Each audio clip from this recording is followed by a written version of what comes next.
this squeeze theorem. It says, this is very lengthy. If f is less than g, which is less than h, that's a lot to say. Let's give ourselves an example. I'm going to go ahead and draw myself an xy axis. And I'm going to go ahead and say, all right, h is looking like this. Woo, here's h. Because look what it says in this picture, in this statement. H is greater than g, which is greater than f. And so then I'm also going to have f be somewhere like this. Woo, f is going to be the smallest function, but I need them to touch. Woo. Okay, this black function is going to be f. And it says h is the biggest and f is the smallest. So g is going to be kind of our crazier function that's got to fit in between. So now I'm going to be like this. Woo, woo, woo, woo, woo, woo, woo, woo, woo, woo, woo, woo. That's my g. And since pink squeezed between my other two, because pink is that g, it's between it. It's less than h, but it's bigger than f. It says as x approaches a from my limits, if the limit, and I'm going to go ahead and put a as that point of tangency, like right there. This is my a. That's my a. As x approaches a, if h has a limit of L and f has a limit of L, then g also has to have a limit of L. Now, that's a lot. It's a lot going on. Let me explain what the heck I'm talking about. It says, this is going to be a crazy function, and I'm going to show it to you. So what I want you to first start with is, do you guys agree, what is the range of a sine graph? A sine graph. What are those y values on the unit circle go as high and as low as what? 1 and -1. So I'm going to say sine has got to be less than or equal to 1, but it also has to be greater than or equal to -1. Again, I'm not going to test you on this. I just want to expose you to it. Okay, then I need to build this to turn into this. Okay, but we do know this. We know this quality about y values on a unit circle. Okay, so here's what we're going to do next. Even if I change my angle, the sine of pi over 4, the sine of 3 pi over 2, if I change this angle, no matter what, do you agree the sine is going to be as big as 1 and as small as -1? Okay, so this angle can be anything we want. We want it to match this crazy function.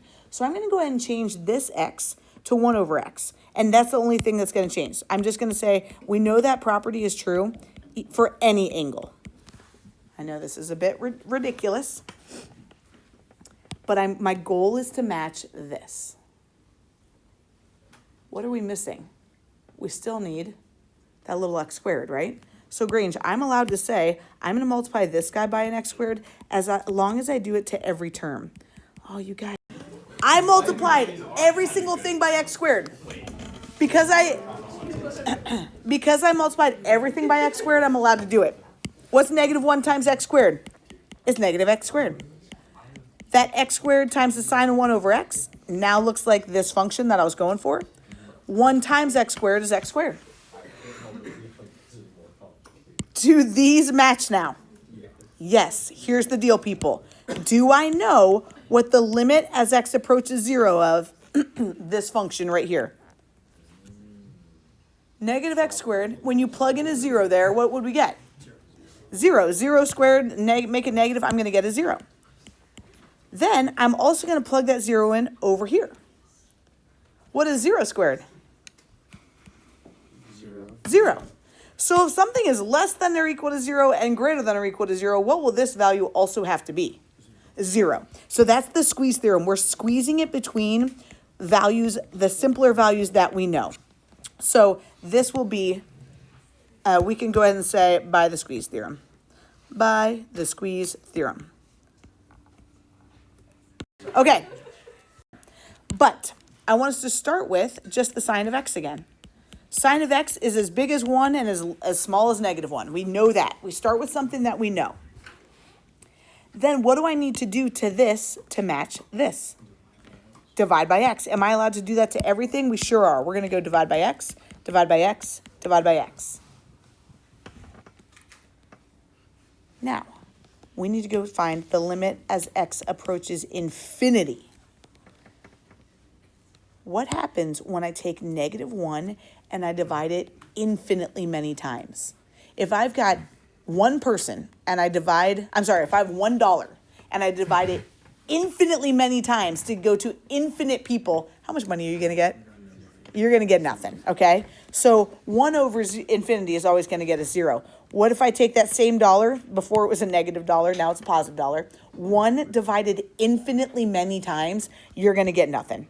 So again, we're just squeezing it between a quote-unquote simpler function that we know more about, and therefore we know that this limit is going to equal 0. And you said this isn't OAP? No, it's not. Look what this says. It says, all right, if the limit as x approaches 1 is 5, which of the following could represent this function g? Which of the following of these have a limit of 5? I want to start with 2, please. Can we start with option 2?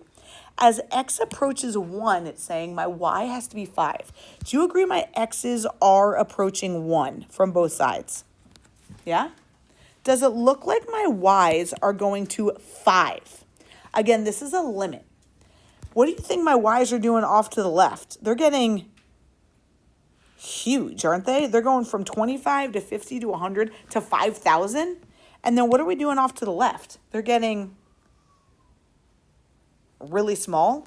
So we've got, like, my graph is going to be going like that, and then my graph is going to be going like that. Does it have the point 1, 5? Yeah. It does have the point. Do they care about the point? No, we're talking about the limit. Is my limit going to be 5 when my fingers are doing this? No. So do we like 2 or not? Are they trying to throw you off with that point right there? They sure are. So you could say f or g of 1 is 5. G of 1 is 5. We do know that from the table, but that's not what they asked for. They said, where is the limit going to be 5? What do we think about option 3? As x approaches 1, are my fingers come together at 5? Do we like option 3? Lawyer says, yeah, I do too. So 2 is out. 3 is definitely in. Do you agree we're between C and D now? Okay. On this one, do we care about the point 1, 3? This is a point. When x is 1, my y is 3. That's just a point.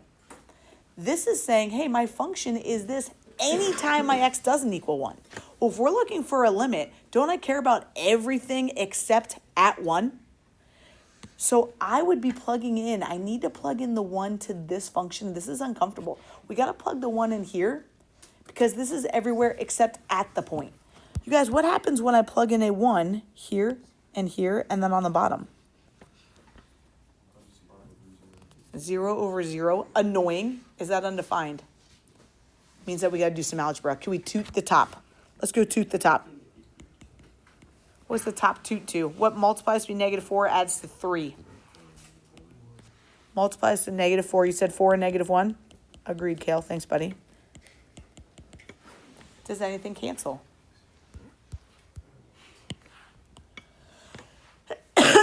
Is this limit? Oh my gosh, I wrote a 0 here. I didn't mean to write a 0 right here. This limit's 1. As x approaches 1. My bad, my bad, my bad. Is this limit going to be 5 now? Yeah. When I throw that 1 in there, 1 plus 4 is going to get me 5. You agree that we're down with 1? So now it's going to be 1 and 3, option D. Similarly, this says the graph is shown which of the following could be the table of values for G. What point do we have to have at 4? When x is 4, my y has to be 1. I need the point 4, 1. 4, 1. Do you agree C and D are my only options? Okay. As my x's approach 4, anyone have any idea what my y's would need to be doing to represent this graph? Yeah, my y values were above 2, and we got to keep going above 2. My y's were increasing. Okay. We've got a piecewise function. Ooh, look what they say now. That limit does not exist. Limit does not exist. Which could represent that? Ooh, let's start with 3. As x approaches 3, does my limit exist or not? No, my fingers do not come together. Limit does not exist. So 3 is, we're down with 3, right? No, sorry, look what it's asking, Ben Richardson. It says that they want the limit to not exist. So we're down with 3. We're down with 3. What about, you don't have to apologize. What about on 2? as my x's are approaching 3, does it look like my y's, the limit would not exist? Yeah, Lucas says, yeah. Luca, how'd you know that?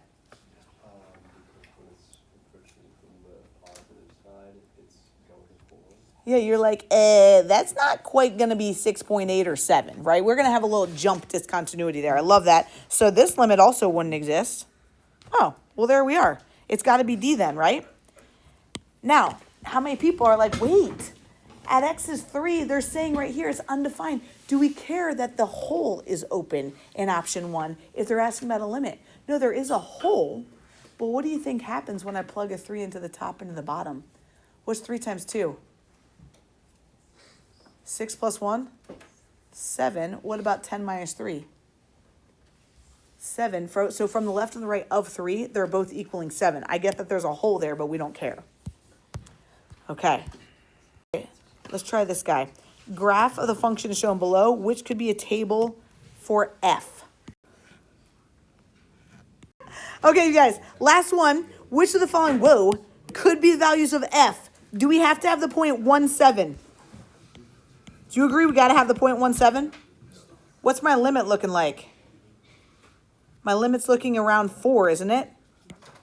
So I'm going to say B. Types of discontinuities. Last year we talked about one.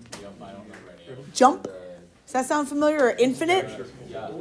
Okay, here's what I'm going to have you do. I want you to draw a vertical asymptote. And I want you to draw some kind of function where the limit doesn't exist because we've got a vertical asymptote. Ben Richardson, you might have done one up and one down. You know what I mean? That's what I was. Oh my gosh, or we could have done both up or maybe we do both down. But you guys, this limit does not exist because we have an infinite discontinuity.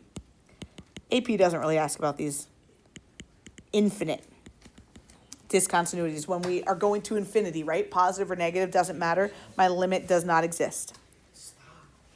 We then have jump discontinuity, and that could be like this, where my graph jumps.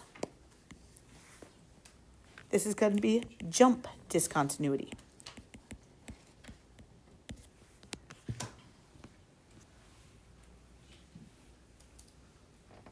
Guys, that jump discontinuity could be open circles as well. Like I'm just going to draw another one where they both could be open. It doesn't matter as long as you're jumping. No, you don't have to, but I just want to let you know. And then my last one is called a point discontinuity. A point discontinuity just has a hole. This one's called point discontinuity.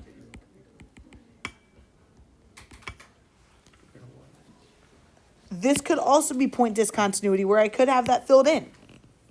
But a point discontinuity is just a hole. Maybe you just write that. We just have a hole.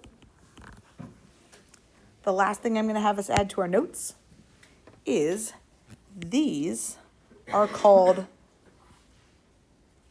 non-removable discontinuity. And then this last one is called removable. AP does use those different terms. So they might call this point discontinuity or they might call this removable discontinuity. And we just have to start getting a little bit familiar with it.